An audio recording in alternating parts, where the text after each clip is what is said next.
তো হ্যালো বন্ধুরা, দেখো আমি এখানে রেডি হয়ে নিয়েছি। তোমাদের দাদাভাই বললো যে রেডি হয়ে নাও, তোমাকে নিয়ে একটু ঘুরতে যাব। তো যেই বলা সেই কাজ, মেয়েকেও রেডি করে নিয়ে আমিও রেডি হয়ে, তোমাদের দাদাভাই রেডি হয়ে তো বেরিয়ে পড়েছি। দেখো এখানে তো তোমাদের দাদাভাই কোথায় নিয়ে যাচ্ছিলো এখনো পর্যন্ত জানতাম না। তো দেখো আমরা খকুরদাতে ভেতরে চলে এসেছি। এখানে একটা মেলা হচ্ছে, তো কৃষি বিজ্ঞান মেলা। তো তোমার দাদাভাই সেখানকে আমাকে নিয়ে আসলো মেলা দেখার জন্য। তো এখানে দেখো ডেকোরেশনগুলো এত সুন্দর বন্ধুরা, তো কি বলবো, দেখো তোমরা শুধু কত সুন্দর ডেকোরেশন করেছে। তো আমরা ফাইনালি এই যে মেলাতে এসে গেটের মুখে চলে এসেছি। তো দেখো এখানে ভিডিও করে নিচ্ছি একটু, এটা সেলফি পয়েন্ট।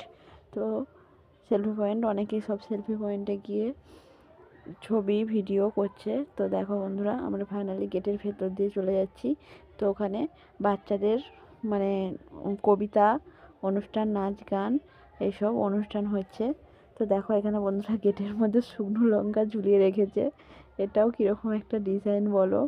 তো দেখো প্রত্যেকটা গেট যে বানিয়েছে সুন্দর লাগছে, তার মধ্যে শুকনো লঙ্কা ঝুলিয়ে রেখেছে। এখানে অনেক রকম নিরামিষ আমিষ দুটোই, সব রকমেরই দোকানদানি সব বসেছে।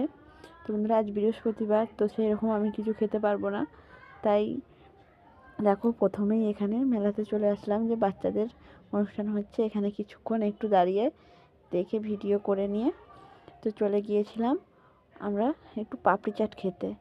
পাপড়ি চাট তো নিরামিষ একদম, মেয়ে আমি দুজনে পাপড়ি চাট খেয়ে নিয়েছি। আর এখানে কয়েকটা কাপ কিনে ভুট্টা নিয়েছি, আর এদিকে নিয়েছি মাশরুম পকোড়া। তো চলে যাচ্ছি বাড়ি, দেখাবেন।